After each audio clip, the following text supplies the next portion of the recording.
Moi, toujours Martin, Adri, Christopher, Jed, bien évidemment, et Cheka, qui n'est pas opérationnel pour le match.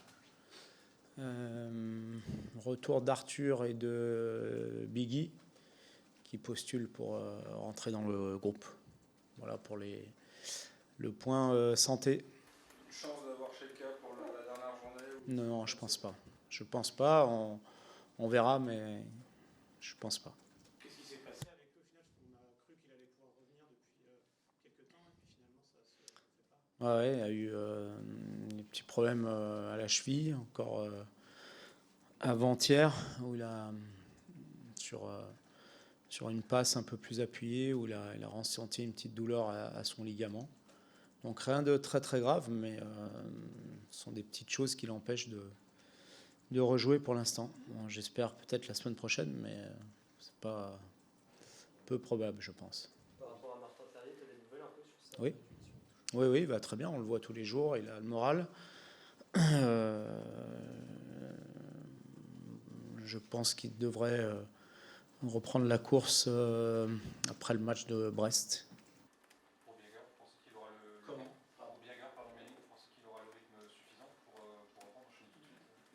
Ouais, c'est toujours difficile lorsqu'on revient de 3-4 semaines d'absence d'avoir le rythme tout de suite, mais en tout cas pour être dans le groupe et nous aider en cours de match, oui, ça peut le faire.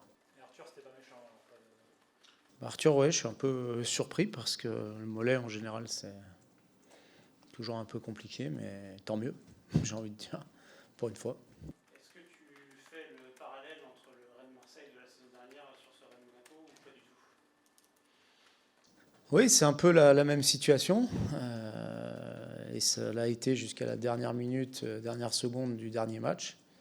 Et j'ai bien l'impression que ça va être encore la même chose cette année. Vous avez bien vécu justement ce match l'année dernière face à Marseille. Comment tu as géré cette semaine? Est-ce qu'il y a de l'excitation, de la nervosité, de l'impatience? Non, pas de nervosité. Je dirais pas de l'excitation, mais en tout cas, les séances ont été de grande qualité, avec beaucoup d'engagement, beaucoup d'engagement. Donc des entraînements qui ont ressemblé au match, mais vraiment à un match de Ligue 1. Donc c'est plutôt bien, je leur ai dit d'ailleurs. Et maintenant, c'est pas un gage de réussite et de victoire pour samedi. Il y a une équipe en face qui est une bonne équipe, qui n'est peut-être pas dans la meilleure phase de sa saison, mais qui est une bonne équipe avec beaucoup de grands joueurs. Donc il va falloir être au top, comme on l'avait été l'année dernière contre Marseille lors de cette fameuse 37e journée. Cette saison, sur la phase retour, les matchs à domicile contre les concurrents directs ne se sont pas forcément bien passés. Justement, qu'est-ce qui te fait penser que ça pourrait être différent ici? Parce qu'eux ont encore plus de mal face aux grosses équipes. Donc voilà. Là, j'ai tous les stats. Hein. Je suis prêt à te répondre à toutes vos questions. Là. J'ai fait travailler Kevin et Malo. Donc, comme ils sont encore moins bons que nous face aux grosses équipes, je me dis que c'est la chance de notre vie. Est-ce qu'il y a des éléments justement qui vous permettent de dire que vous êtes mieux armé cette fois-ci que contre Lens ou Marseille? Je vais faire un mea culpa parce que Marseille, pour moi, c'est différent. Je pense que Marseille, on a fait un bon match. Ça se joue sur un détail, de l'inattention, un manque de concentration, mais on n'a pas été récompensé, je trouve, de notre match. Parce que on a, je trouve, fait un bon match. On a eu des occasions pour mener au score avant. Lille et Lens, je pense que j'ai peut-être trop respecté cet adversaire et on en a fait peut-être un peu trop avant le match, mon staff et moi, sur ces deux adversaires et que du coup, on a certainement un peu inhibé nos joueurs. Voilà. Donc là, l'idée, c'est de ne pas respecter Monaco.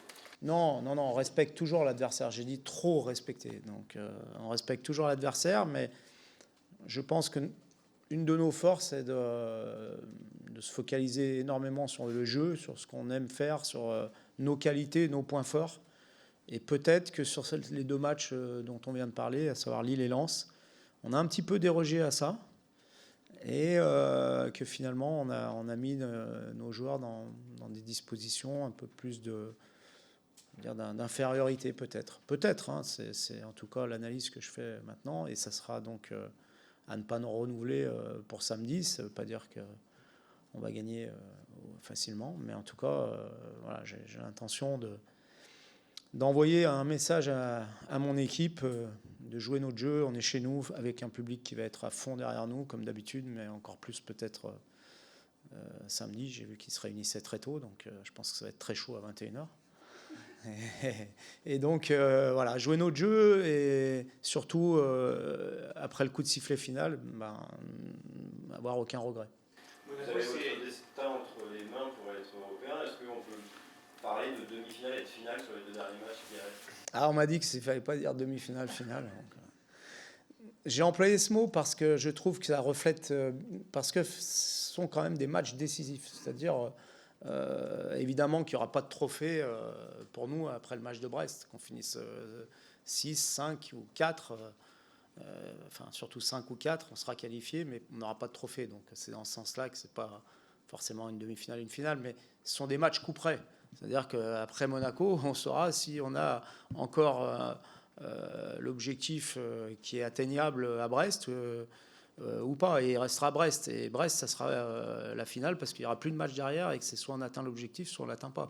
Donc c'est dans ce sens-là que j'avais employé ce terme et je le maintiens. Je pense, oui, que c'est...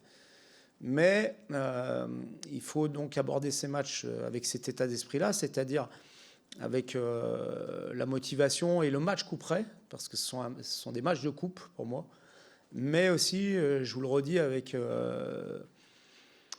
beaucoup, non pas de légèreté, mais beaucoup de conviction, et faire notre jeu et jouer notre jeu à fond, de la première à la dernière minute, et puis encore une fois, ne rien regretter à la fin des 95 ou plus. Et tu sens que cette dénomination demi-finale, finale, ça parle Oui. au groupe aussi, ça les galvanise un peu? Oui.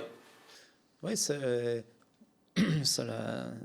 une image qui leur parle et qui colle bien, là, je pense, à la réalité de ces 2 matchs qui nous restent, mais d'abord celui de samedi. Monaco, c'est une équipe qui est à la peine au niveau des résultats. Est-ce que tu la trouves aussi un peu malade dans le jeu ou pas par rapport à ce que tu as vu? J'ai vu des bonnes choses, notamment à Lyon, par exemple. Il y a eu des bonnes choses. C'est une équipe qui a des joueurs de talent, qui sont capables de faire la différence à tout moment. Ils récupèrent des joueurs importants qui étaient blessés, notamment dans le domaine offensif, enfin en tout cas au moins un. Après, c'est une équipe qui encaisse beaucoup de buts. C'est assez rare de retrouver une équipe de haut de tableau avec une 13e défense. Donc on peut s'attendre à un match ouvert. Je pense qu'ils vont... eux aussi, c'est un match coup près.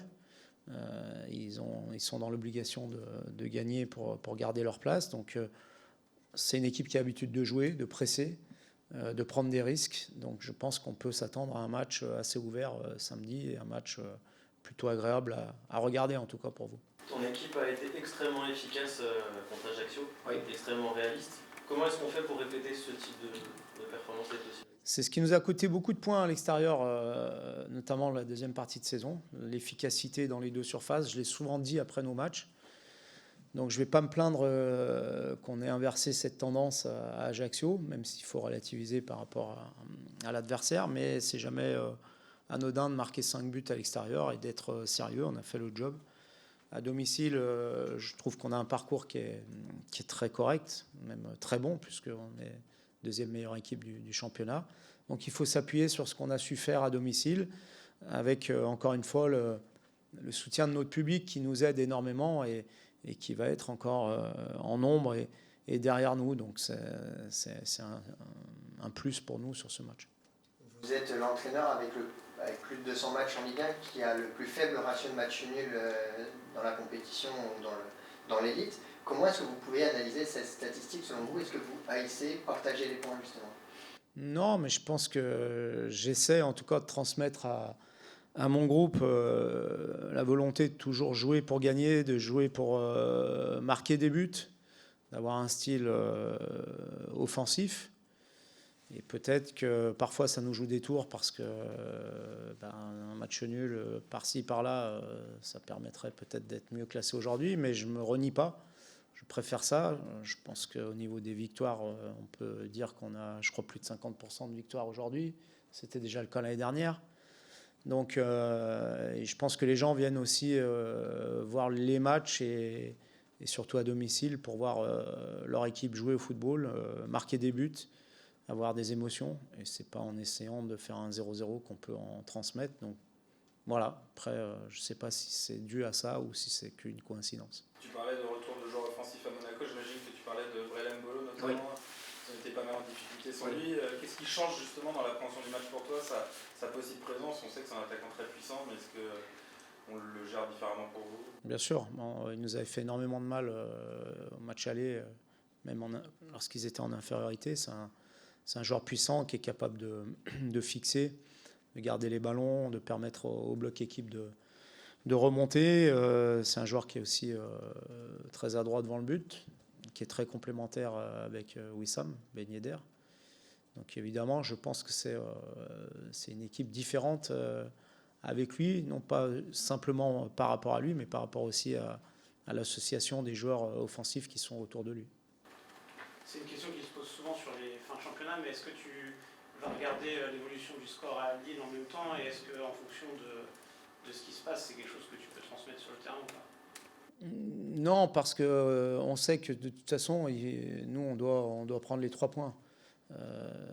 Sauf si Lille était amené à être mené, mais même, je veux dire, si on veut complètement maîtriser, on doit prendre les 3 points et je viens de le dire, on jouera pour gagner le match. Après, peut-être que sur le dernier quart d'heure ou les dernières minutes, mais franchement, non. On l'a fait l'année dernière sur le dernier match, sur les derniers matchs et les derniers instants du match. Mais là, c'est encore tôt pour moi pour se tenir informé de ce qui se passe à Lille. Le dernier match au Roazen Park cette saison, c'est aussi sans doute pour certains joueurs peut-être leur dernier match devant leur public. On peut penser à Amari qui n'a pas encore forcément prolongé, qui sera en fin de contrat, qui a depuis très longtemps. Est-ce que ça change quelque chose, cette charge émotionnelle possible, avec toute l'interrogation autour de ça? Comment tu le vois? C'est le seul joueur qui est en fin de contrat. Pour les autres, évidemment, il y en aura certains pour qui ce sera peut-être le dernier match, mais personne ne le sait aujourd'hui.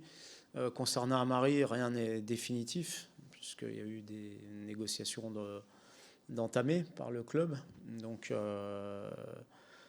maintenant, je crois que c'est un joueur expérimenté qui a beaucoup de sang-froid, qui sait énormément gérer ses émotions, et je ne pense pas que ce soit le genre de personne à être trop perméable à ça.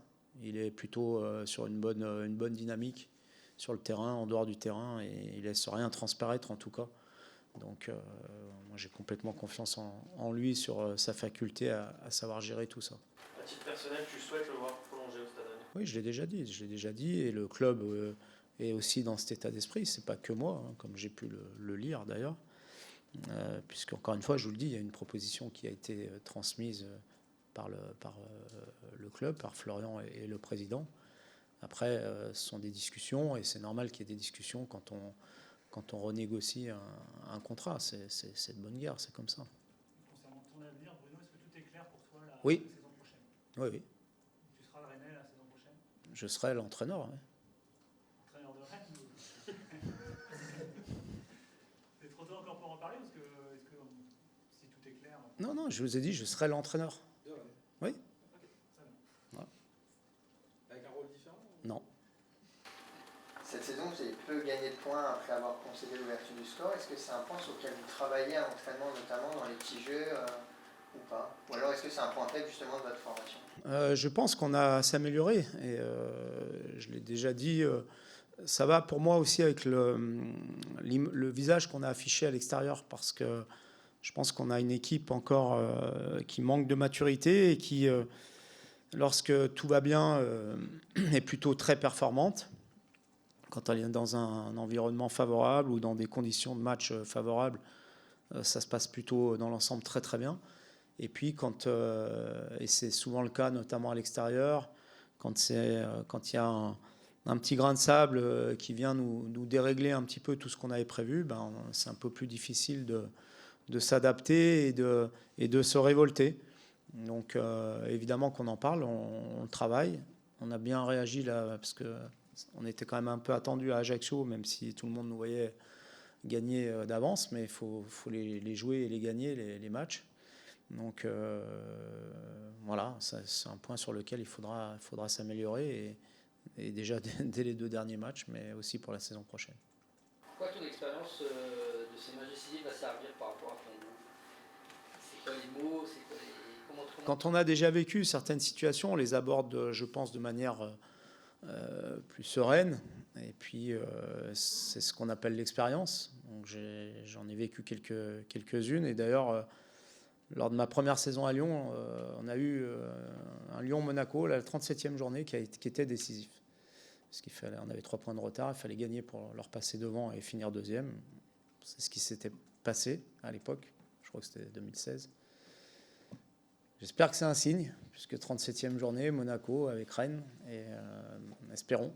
Mais encore une fois, je vous dis, ce sera un match très difficile face à une très bonne équipe, collectivement et individuellement. Mais on a les armes et on a les qualités pour le faire. On a l'apport de notre public aussi, encore une fois, je le répète, qui sera très très important, quelle que soit l'évolution du match.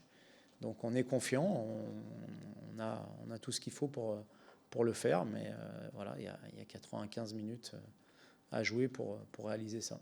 Le RCK appelle tout le monde à venir en rouge samedi. On a vu notamment Séville le faire face à la Juve. Est-ce que c'est une idée qui te plaît? Est-ce que tu trouves que ça peut être sympa visuellement? Ouais, je trouve que c'est sympa. Et je crois qu'il y a une étude de fait, les équipes qui jouent en rouge.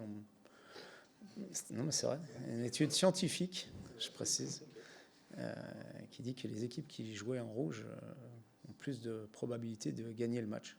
Donc on doit jouer en rouge. Et si en plus il y a du rouge tout autour de nous, ça peut nous aider. Ça, potentiellement, tu peux te mettre en rouge aussi? Peut-être, ouais. Pourquoi pas? Ça fait plusieurs fois que tu mentionnais le public depuis le début de la conférence. Est-ce que, à toi, à titre personnel, tu vis ces derniers matchs à domicile de la saison différemment? C'est toujours la fin d'une histoire, quelque part, la fin de saison, parce qu'on l'a dit, il y a certainement des joueurs qui quitteront le club. C'est la fin d'une saison, donc on atteint les objectifs ou pas. C'est aussi une coupure avec le public pendant 2 mois et demi, où bon, il y aura des matchs de préparation, mais c'est pas la même chose. Nous, on sait qu'on va pas se voir avec le staff et les joueurs pendant quelques temps, donc évidemment, c'est une petite fin. On sait qu'il y aura une suite, c'est un peu comme dans les séries. Mais voilà, c'est toujours particulier, comme est toujours particulier le début de saison, le premier match, où on a pas mal d'inconnus, on repart sur une feuille blanche. Bah là, on termine un livre. Voilà. Dans ta carrière d'entraîneur en Ligue 1, tu as toujours terminé les saisons européennes, Bruno. Est-ce que c'est aussi un challenge personnel, cette fin de saison, ces 2 derniers matchs qui restent?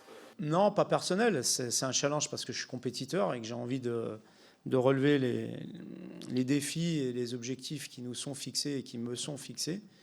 Et c'en est un, puisque l'objectif du début de saison était de se qualifier pour la 6e saison consécutive en Coupe d'Europe. Donc c'en est un, mais c'est surtout un objectif collectif que j'ai envie d'atteindre et non pas pour assouvir un désir personnel ou une fierté personnelle. Évidemment que c'est à titre personnel quelque chose qui est valorisant parce que ça relève quand même une régularité et un travail. Mais comme je le dis souvent, nous les entraîneurs, évidemment, c'est nous qui sommes dans la lumière, dans un sens ou dans l'autre d'ailleurs, dans la lumière ou l'obscurité. Mais derrière nous, il y a plein de gens.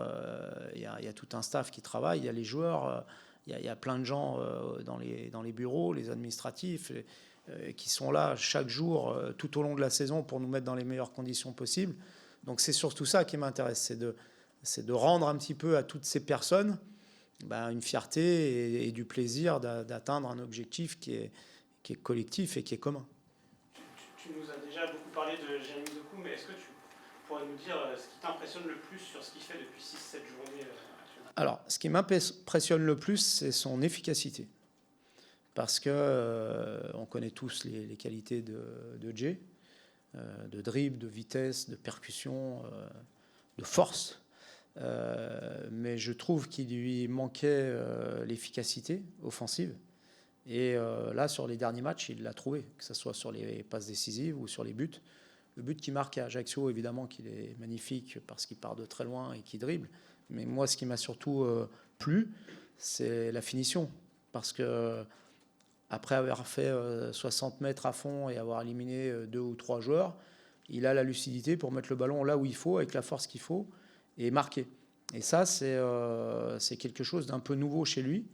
Donc c'est une marque de progression dans son jeu. Et s'il est capable de répéter ça, alors il peut aller très loin. Ça s'explique aussi physiquement, parce qu'il y a des données qui montrent un peu qu'il a passé un cap dans ce domaine-là depuis son retour de blessure. Je pense aussi qu'il a pris conscience, peut-être aussi à cause ou grâce à ses absences, à ses blessures, qu'il devait être plus constant dans ses entraînements, non pas qu'il ne l'était pas, mais plus constant dans tout ce qu'il doit mettre en place, et que ça paye. Et puis, il ne faut pas oublier non plus que c'est un très jeune joueur. Il a 20 ans, Jay. Donc, on a toujours tendance à penser que c'est un joueur qui a déjà 10 ans de Ligue 1 derrière lui, mais c'est un très jeune joueur, donc c'est un joueur qui progresse. Et j'espère qu'il va encore progresser de samedi et puis samedi prochain pour nous aider. C'est un joueur qui est très regardé. Votre souhait, c'est de le garder. On a l'impression que c'est difficile pour un club. Oui, mais ça, on est habitué. On sait très bien que lorsque nos joueurs réalisent une très très bonne saison, surtout à des postes offensifs, il y aura des sollicitations. Après, ça fait partie de la vie d'un club, de l'histoire d'un club. À nous de bien travailler, si c'est le cas, parce que pour l'instant, ce sont des suppositions pour faire face et pour être capable d'assumer tout ça.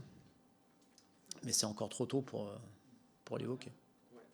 Steve est là et va suivre après toi. Est-ce que ce sera le gardien du Stade Rennais la saison prochaine? En ce qui me concerne, oui. Il a encore un an de contrat. On est sous contrat, lui et moi. Donc, ce sont des questions... voilà. Donc, mais oui. Mais après, il est là. Vous pourrez lui poser la question. Voilà. Merci. Vous avez vu, je suis souriant aujourd'hui. Merci.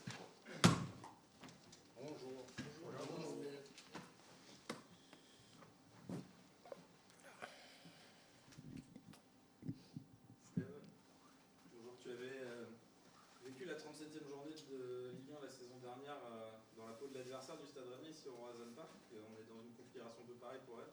Quel souvenir t'en gardes? Est-ce que tu te dis que il va y avoir une belle fête du côté rennais samedi?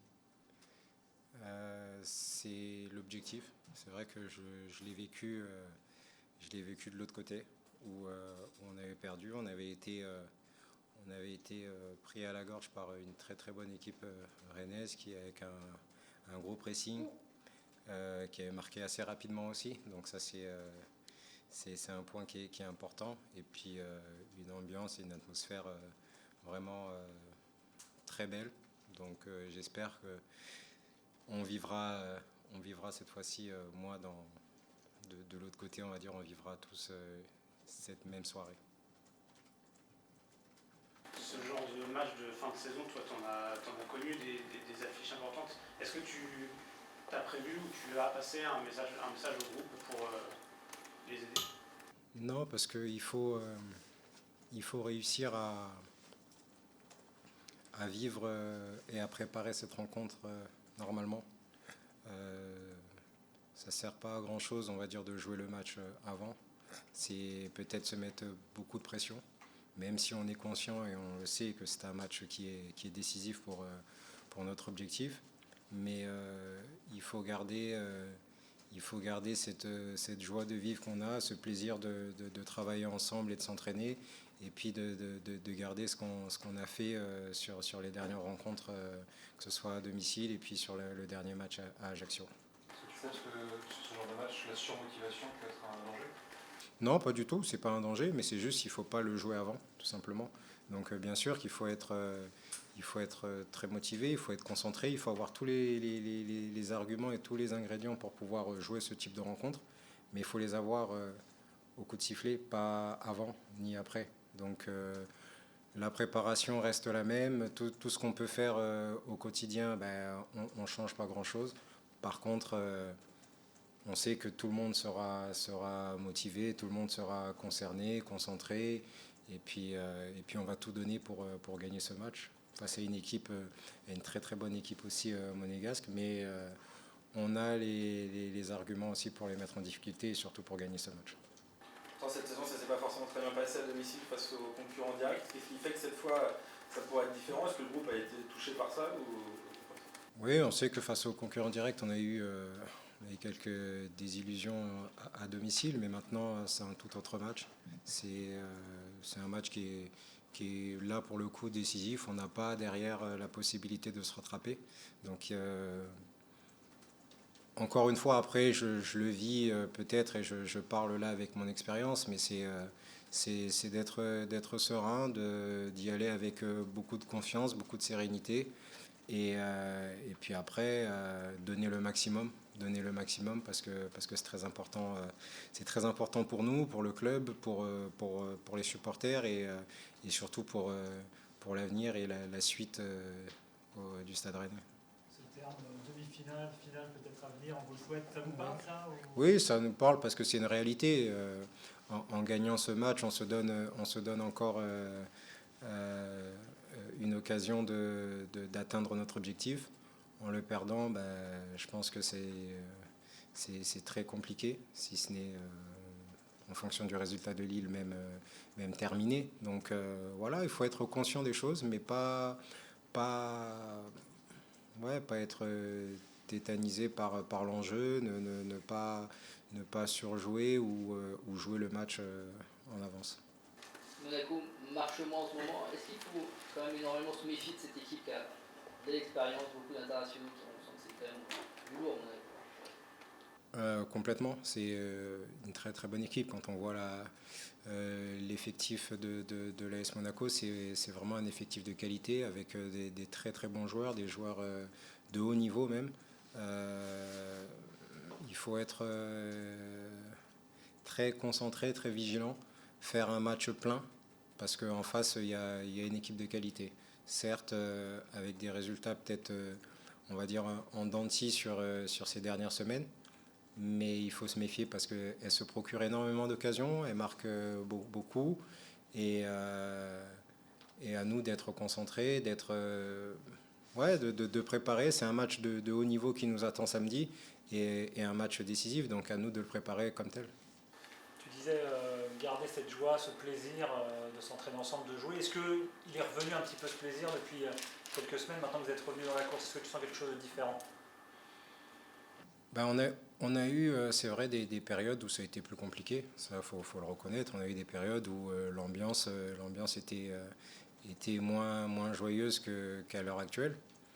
Mais ça fait partie d'une saison, ça fait partie d'un groupe, d'un collectif. Et on a réussi, on va dire, à le passer. Aujourd'hui, on a encore la chance de pouvoir jouer, de jouer cette 5e place. Donc c'est bien, il faut continuer, garder, et puis tout faire pour gagner samedi, pour pouvoir conserver cette joie et c'est cette bonne humeur qui règne au sein du groupe en ce moment. Il y a un attaquant qui marque beaucoup de buts depuis de nombreuses saisons maintenant, c'est Wissam Ben Yedder, qui a beaucoup marqué contre Rennes, mais c'était pas forcément toi dans les buts, toi qui le connais bien à la fois comme adversaire et qu'il a fréquenté en sélection.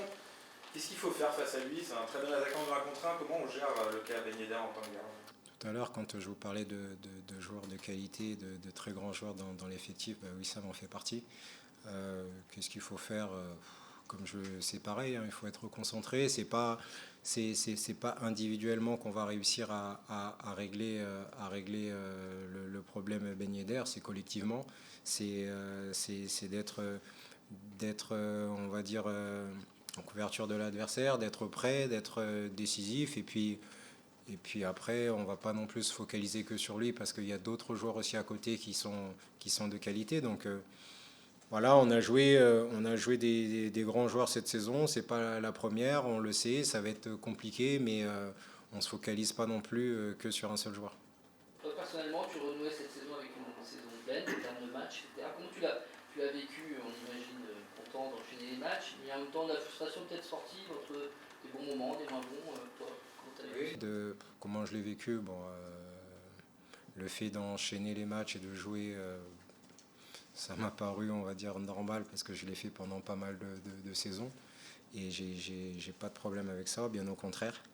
Ensuite, oui, par rapport à certaines contre-performances et certains résultats négatifs, c'est sûr qu'il y a eu parfois beaucoup de frustration parce que je suis compétiteur, parce que j'ai qu'une seule envie, c'est de gagner, c'est d'atteindre les objectifs. Et forcément, en perdant certains matchs, on s'éloignait aussi des objectifs. Et puis, de toute manière, perdre des matchs, c'est jamais plaisant. Et à moi, encore moins. Donc voilà, mais dans l'ensemble, c'est quand même un plaisir et un honneur d'être là. Donc on est content.